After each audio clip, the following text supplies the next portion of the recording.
Hello. Thank you for all Hello. your kind words from the workshops. I'm really glad to see that knowledge has stayed and it's allowed you to spur on and do your own things. It's great. It's great to hear how effective they've been, especially because that last one was just before the lockdown and just before my 30th birthday, which was quite interesting. So 5 years ago, I took the leap of faith from my business partner and we set up Unity in Motion. Here is a show reel, which is about 5 years and about 45 seconds of some of our work.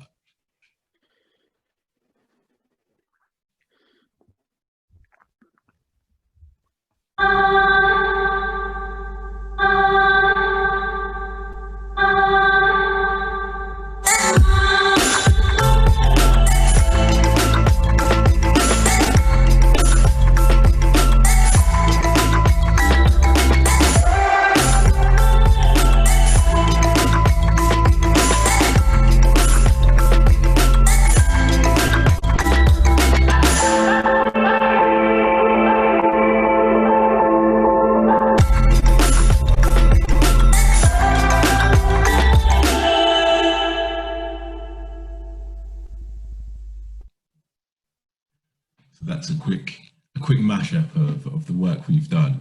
With a lot of different brands, a lot of big brands, some luxury stuff, etc. I've always had a passion to... Daddy, I don't think of the money. Oh, lovely. I'm on the phone. So I've always had a passion for connecting video with people, especially SMEs and businesses that may not have massive marketing budgets for video. And that's kind of one of the reasons why I set up the workshops. So today I've put together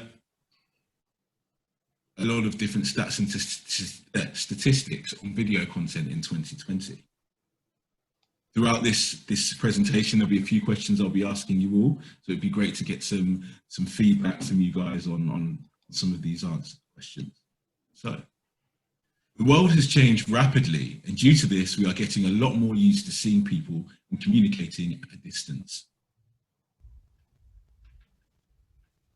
And this is an example of how brands are adapting to this, because naturally after the lockdown, it meant that film crews couldn't go out in the same way, etc. I'm sure if anyone's been watching TV, you may have seen some of these kinds of adverts. Things are difficult for many small businesses right now. To relieve some of the pressure, We're making everyday banking free. For all our business banking customers, with an annual turnover of up to £250,000. You won't pay interest or fees on your agreed overdraft. Or for going over your agreed limit either. And this will happen automatically and remain until the 12th of June. please visit our website before calling. we're working To make money work for you. So this is a type of film we call user-generated content, which is really cost-effective, and it means that a company can create a film just utilizing everyone's phones.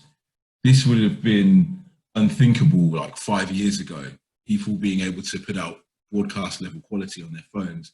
If anyone watches Jamie Oliver, all of his shows lately have been with phones in his own kitchen as well. So it's kind of us really utilizing smartphones in the digital age to get solutions to traditional broadcast problems.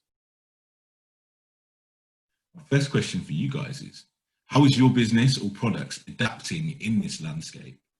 I'd love to hear anyone who's got any solutions or things that they've implemented in this time.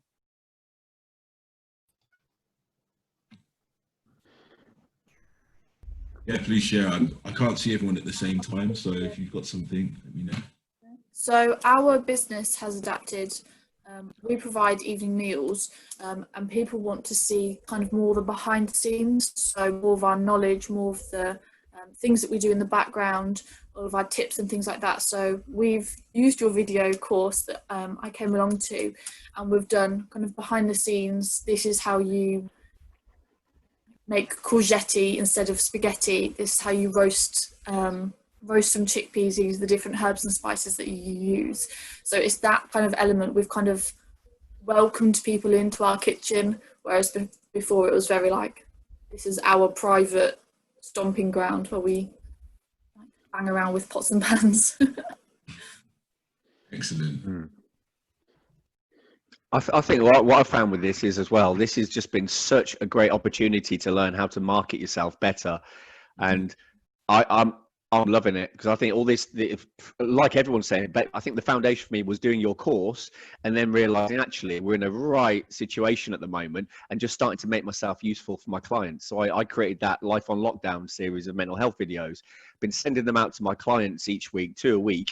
And then I've had people come back to me saying, like, can we be added to your list? I've had the NHS added to my list. I've had the co-op added to my list. Just from, you know, me being a knob as usual, making a video, just 2 or 3 minute, really short videos, and then doing interviews and things as well. And what I've found is this is the digital marketing thing.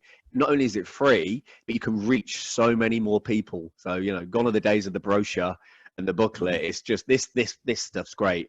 It's so engaging for people as well. And I think small businesses can do it better than big ones, because to me, that Barclays video you just showed is clearly, it's very contrived when it comes from large corporates who are trying to act very, what's the word, intimate. Whereas when we're doing it, like I bet if you see Shannon's videos in her kitchen, you can tell it's real. Whereas the Barclays one, you know, it's really staged and fake feeling. So I think it's a great opportunity for SMEs. Yeah, definitely. Because now more than ever, people have time. We may not ever have this amount of time again to do stuff, to reflect on our lives up to this point. Usually we only get time to reflect like this when we hit retirement age and there's nothing else to do. But now we're getting a bit of a reset while things are still going on to look at how we can do things. And yeah, people have more time to watch things as well. So people will really value that the extra value that you can offer them, because they now have that time to sit down and appreciate it, as opposed to looking at it in amongst the busy day. Actually, as well, I think also people are more open to doing more things online now. So, for instance, my girls are outside now doing their ballet class via Zoom with their teacher, but also businesses as well. So many more people are working at home, and everybody's seeing that actually you can work well at home. So the future of business and the online platforms that we use, I think, has definitely opened everybody's eyes to this. Most definitely. We've been talking to a lot of kind of people within advertising and like governing boards and stuff about the times, and they're saying basically companies are going to need a really good reason after this to get people back into the office to carry on the same way, because we've all seen how things can work outside of what we thought was the norm. So for us, it's meant a shift to animation, stock footage and voiceover a lot more now. I've got an example of a video I can share with you that I made a couple of weeks ago.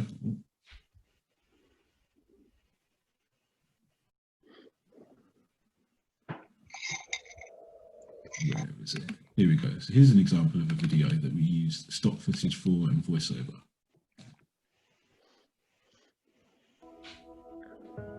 We are going through a time of momentous change. What does this change mean for you? Your family? Your work? How does it change your work? How does this change your goals for the future? Have you decided your goals and passions should come first?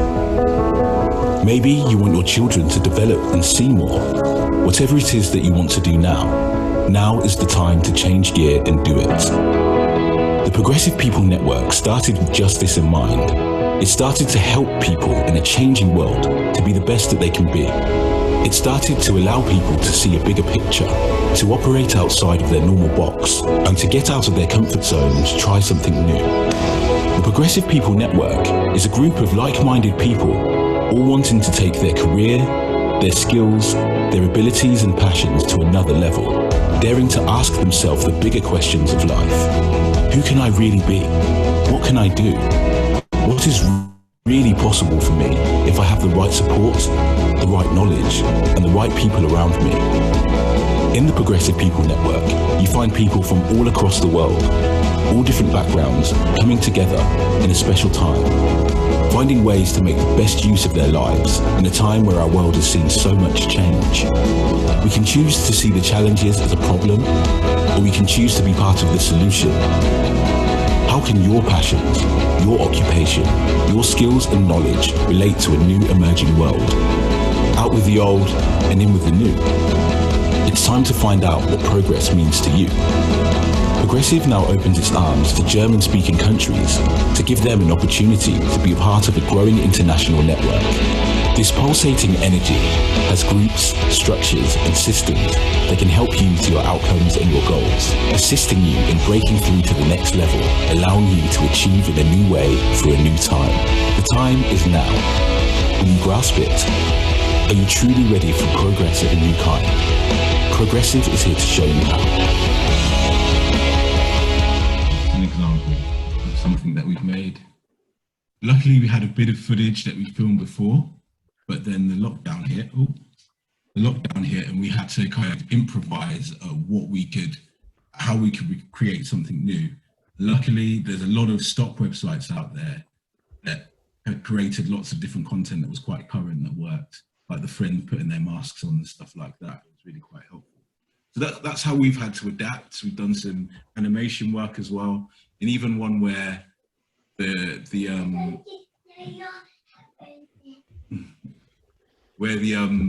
director of the company wanted to do the voiceover, so we actually bought him the microphone and sent it to him so that he could do his bit, and then sent it back to us. So finding solutions in this time. How long have I got, Mark? We said about 25 minutes max, so carry on. I don't even know what time is now, actually. But yeah, carry on. 17 past. Okay. Yeah, we're fine for time. Is video an important part of your marketing strategy? So this is quite a big statistic here. Going from 2015, which was when we started U&M, to now, there's been a massive jump in companies saying how important the video marketing strategy is for them. 92% is a very, very high number. And then 92% of marketers say it's important for their marketing strategy. In 2020, 92% of marketers say that video is important for the part of their marketing strategy. This has grown from just 78% in 2015, showing the importance of video is only growing. So what is it that makes video so important? Well, according to 88% of marketers, video marketing provides them with positive return on investment. When you consider that only 33% said the same in 2015, it shows that consumer sentiment towards videos is growing stronger, much stronger now. I don't want to move back.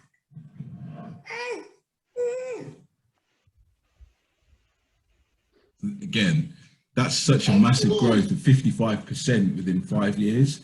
It goes to show that it can be quite easy in this day and age to fall behind in terms of marketing, in terms of the new things that are coming if we don't evolve as things develop. It's on the rise again. So people will be spending 100 minutes a day on online videos next year. It's crazy. This is estimated. I mean, every year it goes up. Like, I believe the last workshop I did, the stats had gone up, and the one before that, the stats had gone up again. So from last year at 84 minutes, there's going to be an extra 16 minutes on average of people viewing videos. Again, now, I would love to know what the stats are now, given that everyone's doing video calls, etc. now. I'm sure there's quite a big jump in people. Can I ask if these figures were just pre-COVID? These ones here were actually of May this year. Right. Because 100 minutes every day seems quite low, considering everybody's just literally been watching stuff and been locked up at home. I think the figures might be even more than that. But I'm thinking maybe they were using the variable as people working around a working day. Perhaps that could have been how they were looking at it. Because at the moment, videos are just a massive part of everybody's life. That's only equivalent to 3 soaps plus 10 minutes, isn't it? Really, because soap's half an hour, isn't it? So that seems quite realistic. Well, it just seems conservative to me. No, I meant, but once we go back to normal, that seems like a normal, you know, an hour and 40 minutes a day. Hey, my next question for you guys is video the right way to market your services? What kind of messages could you share with your potential customers? And what value do you have to offer your target audience? I think the great thing is because it's free as well. Once you've got a bit of know-how and get over that initial fear of looking like a plonker on video or having to listen to your own voice, that sort of thing, it's free, so it's almost a no-brainer. Yeah, and it's once you have that confidence, kind of world's your oyster in terms of video, because there's still not loads of people doing it, and there's still not loads of people doing it well. So there's a massive opportunity, but the gap is slowly getting closed, and the gap is slowly getting smaller now because more people are having more time to practice and pucker up the courage to do so. Ash, can I ask a quick question? There's a lot of people, especially the younger generation, who are probably less self-conscious than those of us who are a bit older, who just love to be in front of a camera and talk shit. Whereas for the older ones of us out there, a bit more, we want to have something to say, whereas kids will just want to be on camera a lot of the time. I don't know, do you notice anything around that at all? Because I guess what I'm saying is there's so much noise because so many young people will just put out stuff anyway. It's hard to kind of stand out from the noise. I would say it then comes down to niching, knowing who your audience is, because these kids, you know, a lot of these kids are just kids, they're just at school, they don't really have a profession or anything, so they can just make silly videos and do silly things and put it out there. Their friends might like it, older people might like it, it might go viral, you know, they're kind of just doing it to do it. Whereas us as SME owners and businessmen and women, the more niche we can make our videos, the more likely it's going to be really appreciated to a specific audience. Yeah, okay, yeah. So here on this slide, we have consumer expectations around video. You can see the top 3 video qualities for consumers' decision-making is 48% reflects the specific products and services I own or am interested in. Again, linking onto that point there that the more specific you can be about something, the better. You know, how my product will help you specifically with A or B or C. Then people, especially if you use that line early in the video, people are going to be like, oh, great, you've got the hook in, and they're going to listen for the duration of the video. The second most popular, interactive, letting me decide what information I want to view and when.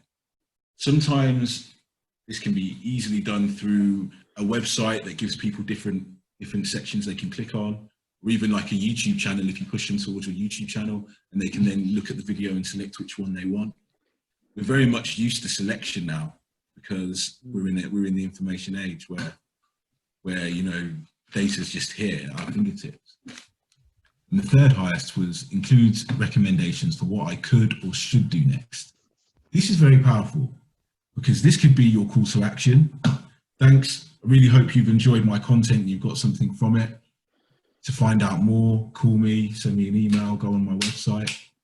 This could also be useful for giving them the next physical step. Great. Now you've got your newfound confidence to make a mobile video. Make one and send it to me. I'd love to see what you've created. And then, you know, the lower ones here we have automatically adjusted to device. Takes my location into account, which I think is actually quite important within the SME space, because if our product requires us to be physically present, it makes a lot more sense to market to people who are around our geographical location. You know, for instance, Shannon, you wouldn't really push your videos to people that live in Glasgow because there's not really a way they can interact with your brand. So I think that location one is quite important for our kind of grouping. 12% says using my name and information about me in the video. I guess some companies can do this automated or if it's animation, but I personally think if someone made me a video talking directly to me, that would be of quite high relevance if they were talking about, you know, the previous conversation. 13 said none of the above. So 48% of consumers want videos to reflect what they are interested in. As well as being entertaining, these videos can form an important part of a consumer's decision-making process. I think that's really important, the decision-making process. Like, I recently had someone ask me to create them a video. I'm going to be using voiceover and some stock footage. And I was like, what do you want it for? And he's just like, oh, just to put it on the website. I'm like, well, that doesn't, what outcome do you want from that? Okay, boobs. Bring the wipes and I'll sort it. So where was I? Yeah, they didn't really have an outcome for the video. They were just saying, we just want a video on the website. And I had to kind of educate them onto, it's not just about having a video on a website. You need it to have a specific purpose. You want it to talk to your most high paying audience, or the clients that you know are going to give you the biggest orders, and kind of help them onto seeing video as more of a tool to get something else, as opposed to like an end or something that could just sit on their website.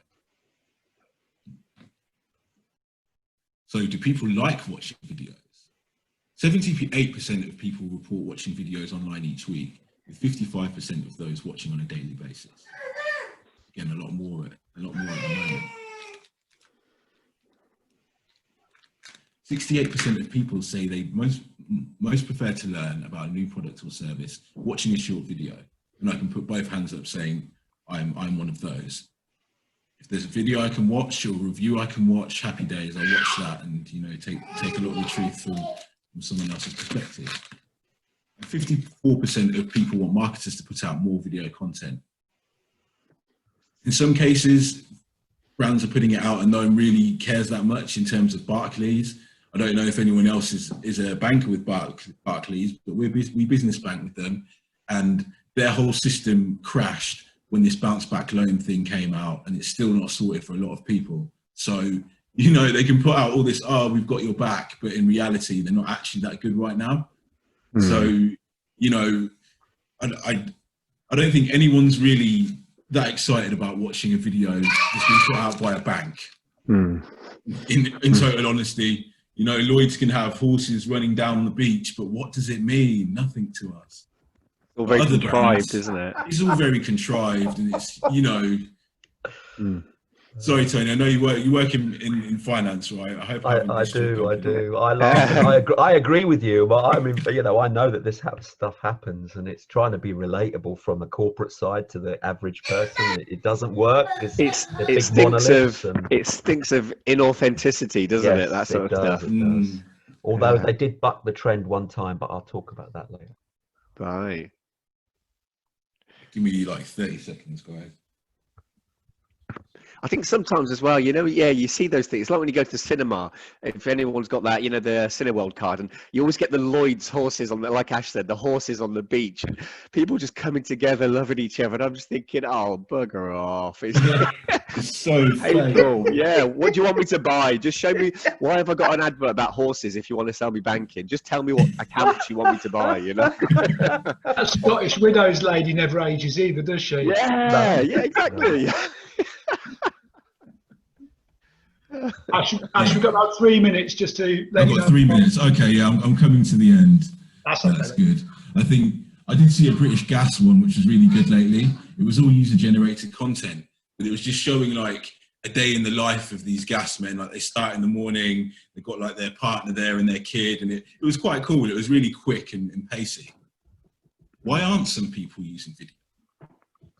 23% of marketers who don't currently use video say it's because they lack the time. 21 say who currently don't use video say it's because they wouldn't know where to start. Something like a well-crafted workshop could help those people. A shameless plug. 12% of marketers who currently use video say it's because it's too expensive. Now, I think, again, because of the times we've lived in,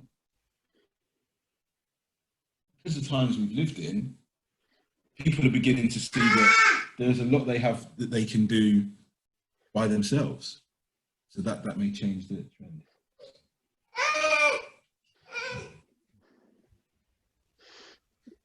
My last slide for you today is what to think of first before you make your own video, if you're thinking of it. Who is your audience? What's the best platform for the audience? What do you want people to get from your video? And then to review it. Does it have the right pacing? Is it easy to watch and digest? These are very important questions to ask, because we've all seen it on LinkedIn where someone set a video up and like the screen's a bit wonky like that, and the video length's about 7 or 8 minutes long. The key thing we can do is reflect on our own video to see, okay, is it in a bite-sized chunk? Can people digest it? Sometimes it might need to be a longer video if it's a specialist area, but saying it's a general video for people on LinkedIn and you're giving them an update, just think about how you can make it quite succinct and direct, and not divulge or have too many points of waffle. There would be some of my points for creating your own video. Is there any questions before I wrap up? I'll be happy to answer anything now or, you know, privately. Yeah, I have a question. So we've done videos with you professionally, and we love them. We've got great feedback on them. And I came along to your video course. But with so many people, this is for you kind of and the group, with so many people watching, where do you stand on blogging? Because do you think that it's videos have replaced it, or are they still relevant? Maybe not working as a comparison, but how do you think they work alongside each other? Yeah, this is a good question, actually. It's something I was discussing with a client. And I think they can work really well in tandem. So you could have theme of a month. So what month are we in now? Right. Say June. June was going to be picnic foods, something like healthy picnic foods, let's say. Yeah. You could then do videos that you put on social media, introducing the concept, and then saying, I've got a blog or I've got a video blog that will be on my website that will be delving deeper into this topic. That way you're using your videos to drive people to your blog and back and forth. Nice, thank you. That's all right.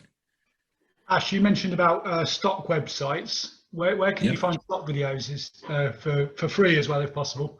Yep, for free. You have a great directory I found called www.allthefreestock.com.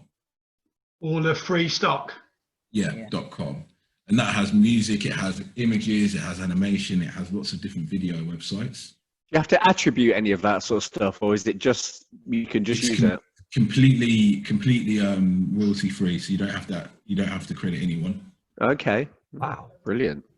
And are there horses running on beaches on there? No, probably not. Oh, I'm not going on it. Unfortunately not, no. I don't think so. Is it reasonable quality though, Ashley? Because obviously compared to... I used a lot of the clips that I used in that progressive video I showed you were off stock sites, and the good thing about them is people film them really clean, and I've actually seen a few of them on TV that I've used that they've obviously got from the same place, because they're, you know, they scale up to 4K, some of them, and you can choose which resolution you want to download them at. It's great fun, even for someone who just thought, oh, I'm doing a bit of video editing now, maybe I'll try it out. It's good fun to just experiment with these things to see how they work in this day and age. Brilliant.